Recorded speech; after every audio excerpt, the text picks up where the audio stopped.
अब होता है क्या कि अपने कोर्स को कंप्लीट कर लिया, फर्स्ट ईयर भी पढ़ लिया, सेकंड ईयर भी पढ़ लिया। अब कंपटीशन में क्या करना होता है, ऐसा कि अपन सिलेक्शन हो जाए, पर अच्छी पढ़े, है ना, तैयारी। तो तैयारी क्या होती है, सबसे पहले तो फर्स्ट ईयर के अपने सब्जेक्ट क्या क्या है। फर्स्ट ईयर में पढ़े ना तो सब्जेक्ट, जैसे कम्युनिटी, चाइल्ड हेल्थ प्रमोशन और एनाटॉमी और बीएससी प्राइमरी हेल्थ नर्सिंग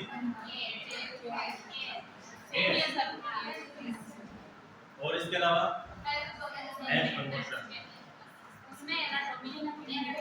इसमें आते हैं एनाटॉमी और सब्जेक्ट जो भी फर्स्ट ईयर में आते हैं, ये सब्जेक्ट इनको अपन को फर्स्ट ईयर में पढ़ा, ठीक है। अब सेकंड ईयर में क्या चला अपने सब्जेक्ट,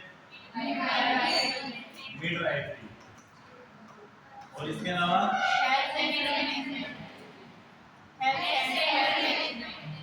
और कम्युनिटी, ये दो सब्जेक्ट।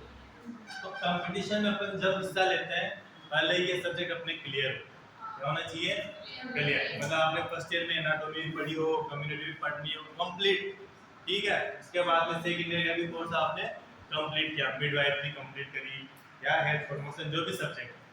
फर्स्ट और क्या होता है कि फर्स्ट ईयर के सब्जेक्ट कंप्लीट करना है, उसके बाद सेकंड ईयर के कंप्लीट करना है।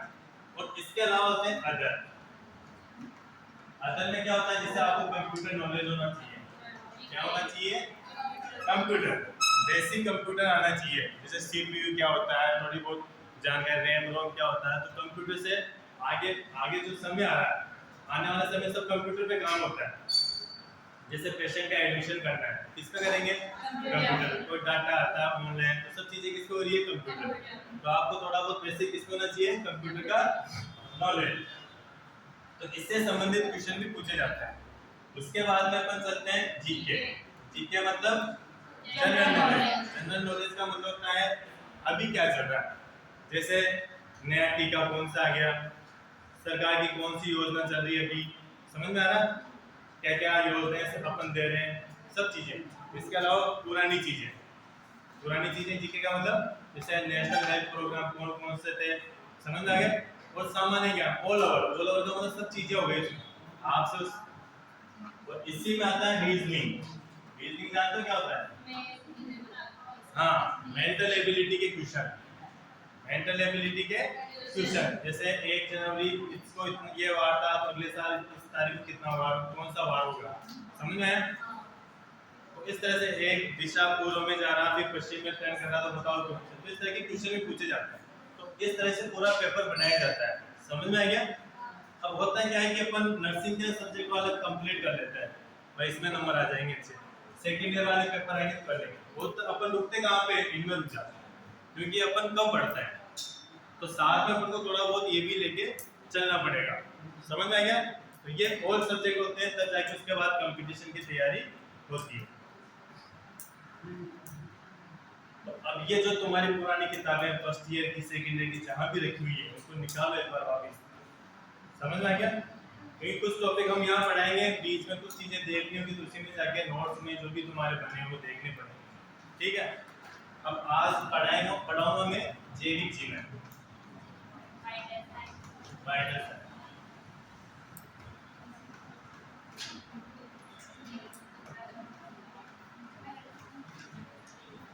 अब जैविक चिन्ह क्या होते हैं, सबसे पहले जैविक चिन्ह वो होते हैं, देखो, जिससे हमें शरीर की स्थिति का पता कर सकते हैं, शरीर की स्थिति का आकलन क्या कर सकते हैं, हमारे शरीर के अंदर क्या चल रहा है, क्या नहीं चल रहा। तो शरीर की स्थिति का आकलन करने में इससे हेल्प मिलती है। नेक्स्ट है निदान मतलब डायग्नोसिस। अगर जैविक चिन्हों से हमें डायग्नोसिस में मदद मिलती है और उपचार में भी मदद मिलती है। तो जैविक चिन्ह कौन कौन से होते हैं हमारे शरीर के अंदर, 4 तरह के होते हैं, ठीक है। फर्स्ट है टेम्परेचर, सेकेंड पल्स या रेस्पिरेशन, और लास्ट ये सभी को याद है। तो ये जो चारों वाइटल साइन है इनको जैविक चिन्ह या आधारभूत चिन्ह के नाम से भी जाना जाता है। क्या नाम? आधारभूत। इसको अपन कार्डिनल साइन भी बोल सकते हैं एक तरह से। कौन सा है? अब ये जो साइन है ये हमारे बॉडी के लिए बहुत इंपॉर्टेंट है। इसके बिना अपन इस शरीर में कल्पना नहीं कर सकते हमारा शरीर कैसा चल रहा है नहीं चल रहा। डॉक्टर है तो भी क्या करेगा? डॉक्टर सबसे पहले पेशेंट में ये चीजें देखेगा, इसके बिना वो कुछ नहीं कर सकता। तो ये चारों चीजें हैं, ये हमारे शरीर में इन चीजों का पता करता है शरीर की स्थिति कैसी है, इससे हमें क्या उपचार करना है या हम इससे क्या हैंडलिंग कर सकते हैं, क्या निदान तक जा सकते हैं, है ना? यहाँ तक समझ में आ गया? अपन सबसे फर्स्ट इसमें पढ़ेंगे टेम्परेचर। क्या पढ़ेंगे? टेम्परेचर।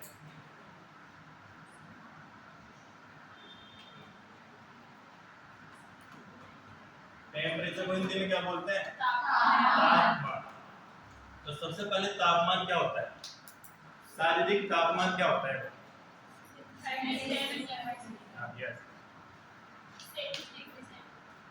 डेफिनेशन किसे कहेंगे कि शारीरिक तापमान क्या होता है?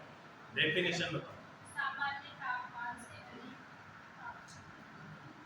तापमान का मतलब होता है ऊष्मा।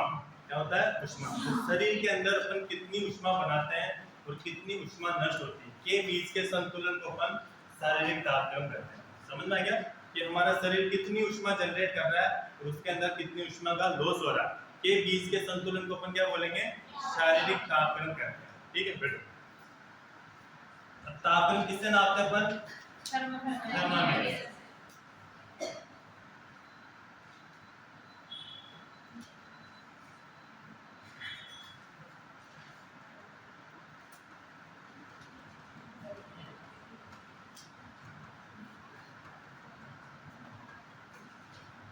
देखो ये थर्मामीटर है ना, तो थर्मामीटर में जो अपन टेम्परेचर चेक करते हैं वो दो चीजों में नापा जाता है। एक तो होता है सेंटीग्रेड और एक होता है फ़ारेनहाइट। क्या होता है? हाँ, सेंटीग्रेड और फ़ारेनहाइट में नापा जाता है। सेंटीग्रेड और इसके अंदर क्या भरा रहता है? मरकरी यानी कि पारा। ठीक है? तो इसके जो फ़ारेनहाइट की मार्किंग होती है वो 95, 96, 97, 98 समझ लगे आगे चलता रहता है। इसका 35, 36 कंटिन्यूस चलता रहता है। तो ये एक थर्मामीटर है जिससे अपन टेम्परेचर नापते हैं और टेम्परेचर को दो चीजों में नापते हैं, सेंटीग्रेड और फ़ारेनहाइट। अपन फ़ारेनहाइट को सेंटीग्रेड में बदल सकते हैं और सेंटीग्रेड को फ़ारेनहाइट में भी चेंज कर सकते हैं, है ना? इसका फॉर्मूला होता है उसका।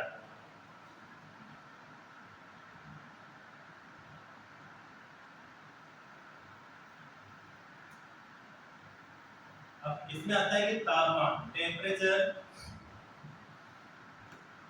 कहां से लेते हैं? तापमान कहां से अपन चेक कर सकते हैं? फर्स्ट है जैसे माउथ। क्या है? माउथ। Second axilla. नेक्स्ट नेक। माउथ है ना, मुंह से। जो मुंह का टेम्परेचर होता है यानी कि नॉर्मल जो होता है वो क्या होता है हमारे शरीर का 98.6 degree Fahrenheit, that is normal. समझ में आ गया? एक्सिला में क्या हो गए और रेक्टम में इसका? इससे क्या समझ में आया? एक्सिला क्या होता है? एक्सिला मतलब बगल। ठीक है, यह हुआ चाहे बगल हुआ। तो माउथ का टेम्परेचर ये रहता है नॉर्मल। अब इससे ये 1+ में होता है। रेक्टम का क्या होता है? 1+ में। और एक्सिला का क्या होता है? ये चीज का ध्यान रखना है। तो एग्जाम में जो कंपटीशन एग्जाम होते हैं इस तरह के क्वेश्चन पूछा जाता है कि एक्सिला का टेम्परेचर किससे क्या होता है या रेक्टम का टेम्परेचर माउथ से कितना होता है, +1 होता है, -1 होता है। तो एक मेन पॉइंट तापमान के अंदर ये होता है। अब जो टेम्परेचर है, अब इसका तापमान का नियंत्रण कौन करता है? हाइपोथैलेमस। कौन करता है? हाइपोथैलेमस। कहाँ पाया जाता है हाइपोथैलेमस? यहाँ तक समझ में आ गया?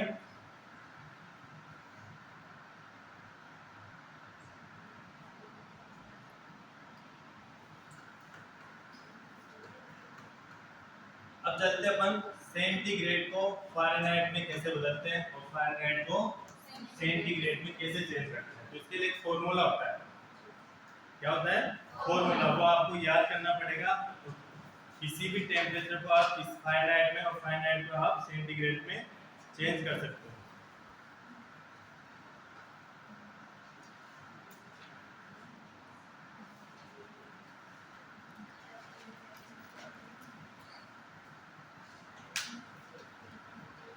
अब यहाँ किसको चेंज कर रहे हैं, फारेनहाइट को सेंटीग्रेड, यानी आपको F की मात्रा दे रखी है, जैसे F पे बोलो 104 डिग्री फारेनहाइट, ठीक है। सेंटीग्रेड निकालना अपन को, क्या निकालना है, सेंटीग्रेड का फॉर्मूला क्या होगा, F माइनस 32 इंटू 5/9। समझ में आ गया। और इधर उल्टा देखो अपन, यहाँ अपन को क्या दे रखा है, सेंटीग्रेड दे रखा होगा, क्या दे रखा होगा, सेंटीग्रेड, और अपन को निकालना है फारेनहाइट, तो इसका फॉर्मूला हो जाएगा C into 9 sorry C into इसमें तो आएगा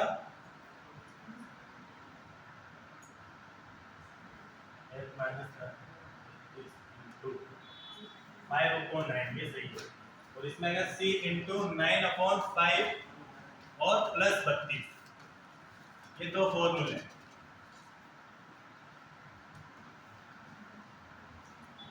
इसमें तो क्या पता कर रहे हैं अपन, सेंटीग्रेड, तो सेंटीग्रेड का फॉर्मूला क्या होता है, F माइनस 32 इंटू 5/9, तो इधर देखो आप F का क्या हो जाएगा, C इंटू 9/5 प्लस 32, देखो नंबर सेम वही उस तरह के नंबर है, इसमें चेंज क्या हुआ कि सेंटीग्रेड में क्या होता है तापमान 35, 36, 37, तो अपन किस हिसाब से याद कर सकते हैं, कम होता है तो इसलिए माइनस कर दिया, क्या कर दिया, माइनस कर दिया, और छोटी संख्या ऊपर बड़ी संख्या नीचे।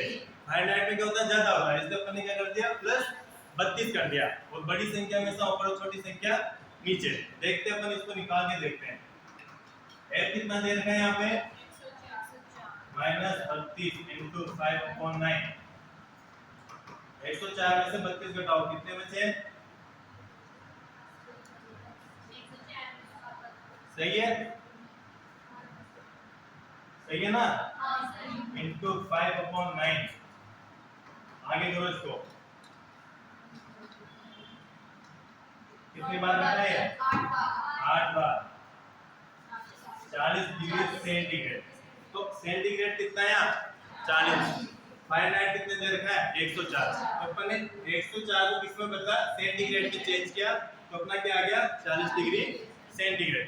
अब इस 40 डिग्री सेंटीग्रेड को अपन यहाँ रख के देखते हैं, ये 40 हो गया, अपन को F पता करना है, क्या पता करना है, F, तो C कितना है, 40,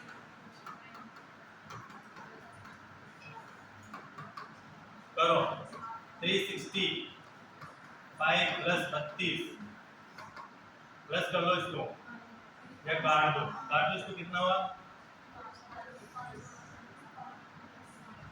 सही है, प्लस करो, समझ में आया। तो इस तरह से अपन सेंटीग्रेड को फारेनहाइट में बदल सकते हैं और फारेनहाइट को अपन सेंटीग्रेड में, बट इसके लिए आपको फॉर्मूला याद करना पड़ेगा, ये फॉर्मूला समझना पड़ेगा और ये याद करना पड़ेगा, लिखो मत, तो अभी आगे बताएंगे। ये समझ में आ गया ना। तो तापमान, फर्स्ट जैविक चिन्ह होता है तापमान, तो तापमान में अपन ने क्या देखा कि तापमान क्या होता है, डेफिनेशन देख लिया, तापमान कहाँ से लिया जाता है, नॉर्मल टेम्परेचर क्या होता है, इसका कंट्रोल कहाँ से होता है, कौन करता है, क्वेश्चन इस तरह के आते हैं कि टेम्परेचर का नियंत्रण कौन करता है, मेडुला ऑब्लोंगेटा, हाइपोथैलेमस, दोनों या कोई नहीं, तो क्या बताओगे, फिर आगे ये फॉर्मूला, क्वेश्चन फॉर्मूला भी दे सकता है A B C D ऐसे करके, तो इसमें से अपन को फॉर्मूला पूछेगा कौन सा फॉर्मूला करेक्ट है, समझ में आ गया, तो वो इसमें से अपन को ढूंढना है। नेक्स्ट सेकंड जैविक चिन्ह पढ़ेंगे अपन रेस्पिरेशन। रेस्पिरेशन का मतलब श्वसन। श्वसन क्या होता है, सांस लेने की प्रक्रिया श्वसन कहलाती है, इसके अंदर अपन क्या लेते हैं, ऑक्सीजन लेते हैं और CO2। अब ये चीज जो श्वसन है, ये अपन क्या करते हैं, कोई भी पेशेंट या रोगी आता है तो सबसे पहले चेक करते हैं उसको सांस चल रहा है नहीं चल रहा, श्वसन की प्रक्रिया है, समझ में आया। तो जो नॉर्मल श्वसन होता है, नॉर्मल रेस्पिरेशन लेवल उसकी रेट होती है एडल्ट के अंदर कितनी होती है, 12 से 16,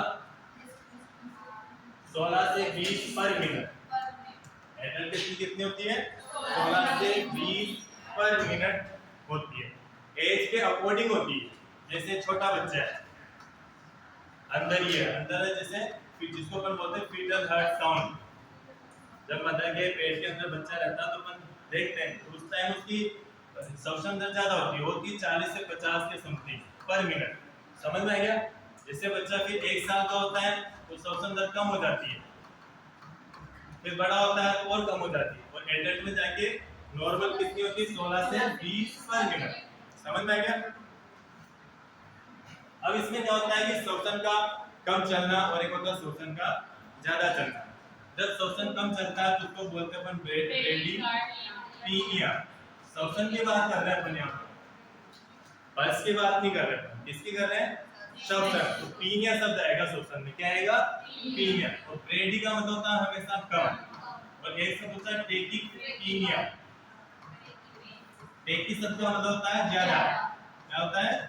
ज्यादा। अब किसको बोलेंगे इसे ब्रेडीपीनिया? सांस कम चल रहा है तो कितने से कम चलेगा?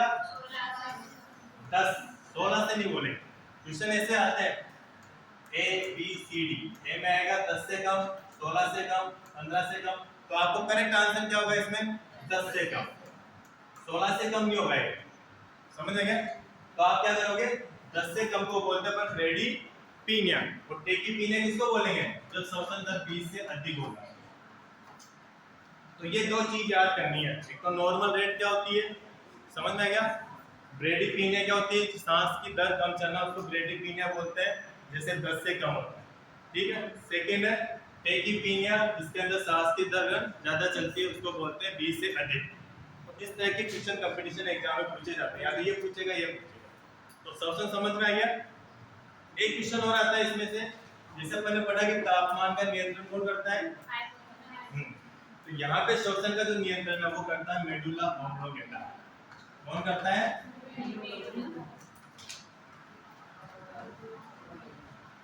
ये दो इंपॉर्टेंट क्वेश्चन है। तापमान के नियंत्रण तो करता है हाइपोथैलेमस, और जबकि श्वसन का करता है मेडुला ऑब्लोंगेटा। और ये अपन कंफ्यूज होते हैं, अपन उल्टा सुल्टा करके आ जाते हैं। तो इस चीज पे ध्यान रखना है कि श्वसन का नियंत्रण कौन करेगा? Medulla oblongata. तो ये हमारे शरीर का बहुत इंपॉर्टेंट वाइटल साइन है श्वसन। समझ में आ गया? Number 3 pulse. पल्स का मतलब होता है नाड़ी। नाड़ी, अब नाड़ी क्या होती है बताओ? सॉरी, अपन पहले चलते हैं श्वसन में। कैसे काउंट करते हैं अपन मरीज का श्वसन, ये बताओ? पेट से नहीं, चेस्ट। चेस्ट, पेट नहीं होता, चेस्ट। कि मरीज की छाती एक बार के अंदर, 1 मिनट के अंदर कितनी बार ऊपर आती है। पेशेंट को फ्लैट लेटा दो, समझ में आ गया? अब वो छाती को कितनी बार 1 मिनट के अंदर ऊपर करता है? 1, फिर नीचे जाए, तो उसको नहीं करेंगे, जो ऊपर आती है। जैसे 20 बार आए, चाहे 30 बार आए, चाहे 15 बार आए, तो जितनी बार चेस्ट ऊपर आती है वही श्वसन दर कहलाती है। समझ में आ गया?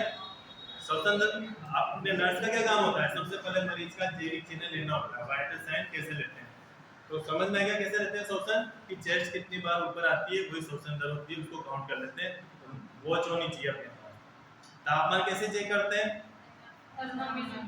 थर्मामीटर को मुंह के अंदर 2 मिनट रखते हैं, उसको बाहर निकालते हैं, चेक कर लेते हैं कितना। ये आजकल इलेक्ट्रॉनिक भी आता है जिसको, तो 2 मिनट तक रख सकते हैं ना। अब पल्स, तो नाड़ी। नाड़ी का मतलब क्या होता है? कहां से उत्पन्न होती है नाड़ी? हार्ट। कहां से होता है? हार्ट। तो हार्ट पढ़ा होगा तुमने, हार्ट के 4 चेंबर होते हैं, पढ़ा ना? राइट, दायां आलिल, दायां मिलियन, ये दायां और राइट वेंट्रिकल और लेफ्ट। ये आलिल इस साइड का, ये क्या? आलिल, और ये मिलियन, ये इधर का लेफ्ट क्या? वेंट्रिकल। हाँ, और ये लेफ्ट। अब कैसे होता है? आपने पढ़ा होगा कि ये सुपीरियर वेना कवा, इंफीरियर का वेना कवा ब्लड लेके आती है, इसमें लगता है, यहाँ से ट्रैकेस पर बाहर होता है, इस का ब्लड यहाँ जाता है। फिर एक चीज यहाँ जो क्वेश्चन आता है, ये होती है पल्मोनरी आर्टरी। तो यहाँ तक तो अभी कौन सा ब्लड जा रहा है? अशुद्ध। कौन सा जा रहा है? अशुद्ध। अशुद्ध का मतलब डीऑक्सीजनेटेड। कौन सा ब्लड जा रहा है? डीऑक्सीजनेटेड। तो ये कहां से जा रहा है? दायां आलिंद, दायां आलिंद के बाद में दायां नीचे। समझ में आ गया? तो ये ब्लड अशुद्ध जा रहा है किसके माध्यम से? Pulmonary artery. जबकि आर्टरी में क्या होता है? शुद्ध ब्लड। और फिर यहाँ से किसके अंदर चला गया? लंग्स के अंदर। कहाँ चला गया? लंग्स, जहाँ इसका शुद्धिकरण होता है। किसका? ब्लड का। और फिर ये ब्लड कहाँ चला जाता है? ऑक्सीजनेटेड बनके इसके अंदर। समझ में आ गया? फिर यहाँ से, यहाँ तो 3 वाल्व होते हैं, ट्राइकस्फर बोलते हैं, और यहाँ से बाइकस्फर, 2 वाल्व होते हैं। ये इसके अंदर चला जाएगा ऑक्सीजनेटेड ब्लड। फिर यहाँ एक बड़ी धमनी होती है जिसको बोलते हैं अपन एरोटा। क्या होती है? एरोटा। फिर एरोटा से पूरे शरीर के अंदर ब्लड सर्कुलेट होता है।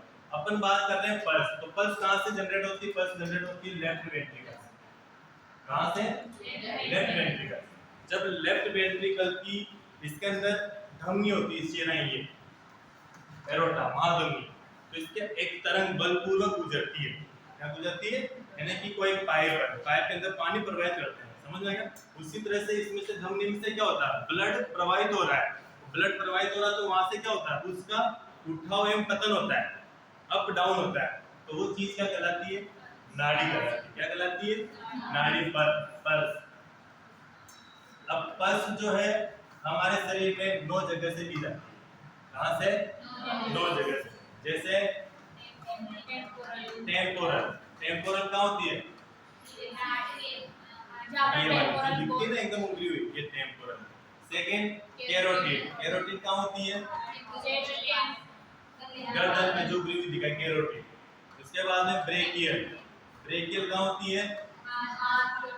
ये, ठीक है। उसके बाद में रेडियल और एपिकल कहाँ पाई जाती है? हार्ट। उसके अलावा फीमोरल।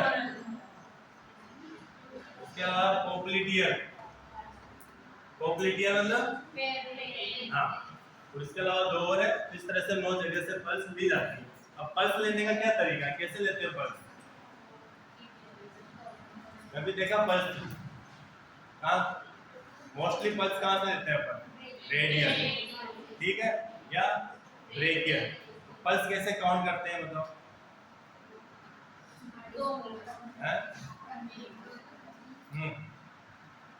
खड़े हो। अभी पल्स काउंट करी पेशेंट की? नहीं करी।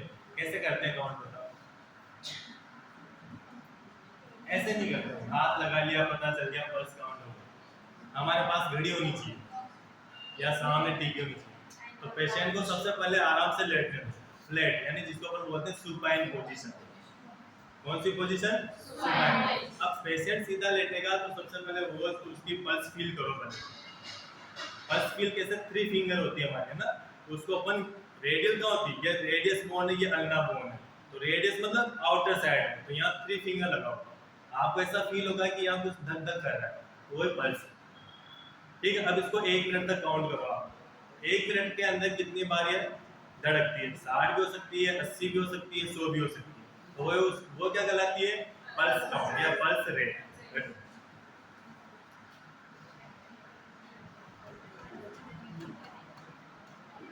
अब देखो, जो नॉर्मल पल्स होती है वो होती है, कितनी होती है? 72 से 80 बीट पर मिनट। समझ में आ गया? कितनी होती है? 72 से 80। ये किसकी बात कर रहे हैं अपन? एक एडल्ट की बात कर रहे हैं। एडल्ट जानते हो किसको बोलते हैं? एडल्ट क्या? हाँ। अब ये जो पल्स रेट है ये अलग अलग हो सकती है। जैसे नवजात शिशु है तो उनकी पल्स रेट ज्यादा होगी, कम होगी? ज्यादा होगी शुरू में। जैसे अपन ने पहले क्या पढ़ा था? शोषण। तो शोषण में भी क्या होता है? ज्यादा होता है। तो यहाँ पे भी पल्स रेट क्या होती है? ज्यादा होती है। जैसे 120 से 130 से 120 से 140। फिर जैसे जैसे शिशु बड़ा होता है तो ये धीरे धीरे कम होती जाती है। और एडल्ट की क्या हो जाती है? 72 से 80 पर मिनट या बीट पर मिनट। अब इसमें भी 2 चीज है, पल्स का कम होना और पल्स का ज्यादा होना। तो पल्स का कम होना उसको अपन बोलते हैं ब्रेडी कार्डिया। कार्डिया मतलब हार्ट, एक होता है ब्रेकिकार्डिया। ब्रेकिकार्डिया किसको बोलेंगे जब पल्स रेट कितनी होती है 60 से कम। और टेकिकार्डिया जब पल्स रेट 100 से ज्यादा। तो एग्जाम में कुछ भी नहीं है, एग्जाम में वही आते हैं जो अपन पढ़ते हैं, बस ध्यान देना होता है। अपन साल 2 साल मेहनत करते हैं लेकिन पेपर सिर्फ 2 घंटे का आता है कंपटीशन एग्जाम में। अगर उस 2 घंटे में अपन ने अच्छा ऑब्जर्वेशन कर लिया, अच्छे क्वेश्चन दे के अच्छा प्रयास कर लिया, आपको 4-5 ऑप्शन देंगे जिसमें से 2 ऑप्शन तो ऐसे आते हैं कि ये भी हो सकता है ये भी हो सकता है, अब करना क्या है समझ में आया? तो बस वहां पे दिमाग, वहां पे लग काम करेगा, वहां आपकी किस्मत और वहां आपकी पढ़ाई काम करेगी, समझ में आएगा? वहां जो टिक हो गया जो सही है वो चीज हो। तो यहाँ पे ये इस तरह की क्वेश्चन एग्जाम में पूछे जाते हैं, कोई बाहर से नहीं आते हैं, जो अपना सिलेबस होता है जो अपन पढ़ते हैं उसी में से एग्जाम में पूछे जाते हैं कंपटीशन। तो ब्रेकिकार्डिया क्या होता है 60 से कम और टेकिकार्डिया 100 से ज्यादा। तो ये होती है पल्स रेट, समझ में आ गया? पल्स काउंट कैसे करते हैं ये पता चल गया, पल्स कहाँ से लेते हैं ये पता चल गया, ठीक है? तो इस तरह से 3 जैविक चिन्ह तो हमारे पूरे हो गए, तापमान, श्वसन और पल्स। नेक्स्ट है ब्लड प्रेशर, इसको अपन बोलते हैं रक्तचाप, इसको अपन बोलते हैं ब्लड प्रेशर या रक्तचाप। ये 4th इंपॉर्टेंट वाइटल साइन। अब बीपी क्या होता है? ये भी क्या होता है? Blood pressure. ये भी धमनी का प्रेशर होता है, इसका होता है धमनी का प्रेशर जिसको अपन काउंट कर सकते हैं। अब बीपी को अपन 2 भागों में बांट सकते हैं, तो यानी कि बीपी को कैसे, ऊपर वाला बीपी होता है जिसको अपन बोलते हैं उच्चतम बीपी, कौन सा बीपी? उच्चतम, और एक नीचे होता है जिसको बोलते हैं निम्नतम बीपी। ऊपर वाले बीपी को उच्चतम और नीचे वाले को निम्नतम। इसका दूसरा क्या नाम है? डायसिस्टोलिक। क्या होगा? नीचे वाला हाँ, तो सिस्टोलिक और डायसिस्टोलिक। अब इसमें एक क्वेश्चन ये आता है कि एक उपकरण है जिससे अपन बीपी नापते हैं, क्या नापते हैं? बीपी। इसका नाम है स्टेगनोमेनोमीटर। क्वेश्चन ये आते हैं कि स्टेगनोमेनोमीटर क्या काम आता है,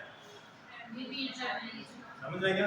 तो बीपी 2 प्रकार की होती है, सिस्टोलिक और डायसिस्टोलिक। ऊपर वाला बीपी सिस्टोलिक, नीचे वाला डायसिस्टोलिक। ऊपर वाला सिस्टोलिक को अपन उच्चतम बीपी, नीचे वाले को हाँ ऊपर वाला। अब इसका नॉर्मल पता करते हैं कि नॉर्मल क्या होता है। तो ऊपर वाला होता है नॉर्मल, नीचे वाला किसमें करते हैं?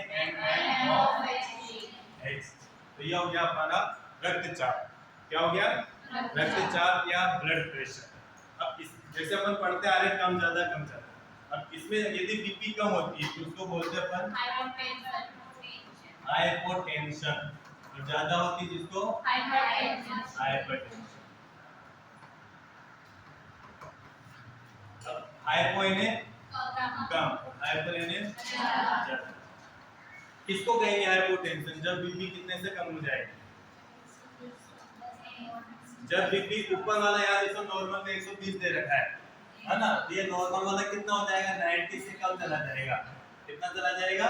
90। ये तो कहलाता है हाइपोटेंशन, मतलब मरीज हाइपो में चला जाएगा। और हाइपरटेंशन जब ये वाला ये चीज है ये 140 से अधिक हो जाएगा, ठीक है, फिर नीचे वाला तो ऐसे ही इंक्रीज होगा, तो ये चीज कहलाती है हाइपरटेंशन। तो ये अपन जो चीज पढ़ रहे हैं जैविक चिन्ह है, ये चारों ये हमारे शरीर के लिए बहुत इंपॉर्टेंट है। इसके बिना कुछ नहीं है, इसके बिना कुछ नहीं है। जैसे पेशेंट हॉस्पिटल में जाता है या जैसे हमारा भी शरीर है, अपन जाएंगे सबसे पहले क्या होगा? Vital sign. तो इसी से हमारी शरीर की स्थिति का पता चलता है कि हमारा शरीर स्वस्थ है या नहीं है, हम फिट है या नहीं है। फिट शब्द सुना? फिट, तो फिट होना, तो फिट के लिए ये चारों चीजें जरूरी है। आपका टेम्परेचर भी सामान्य होना चाहिए, बीपी पल्स भी सामान्य होनी चाहिए, यानी कि आपको नो डिजीज, किसी तरह की कोई बीमारी नहीं होनी चाहिए किसी को भी, तब जाके वाइटल साइन नॉर्मल होता है। आप सीढ़ियां चढ़ के आओगे तो घबराहट हो जाती है, टेकिकार्डिया हो जाएगा, सांस बढ़ जाएगी, बढ़ गया तो वाइटल्स क्या हो गए? एबनॉर्मल हो गए। तो हमारे शरीर के लिए सभी चीजें इंपॉर्टेंट है, जिसको अपन बोलते हैं जैविक चिन्ह। ये कहते हैं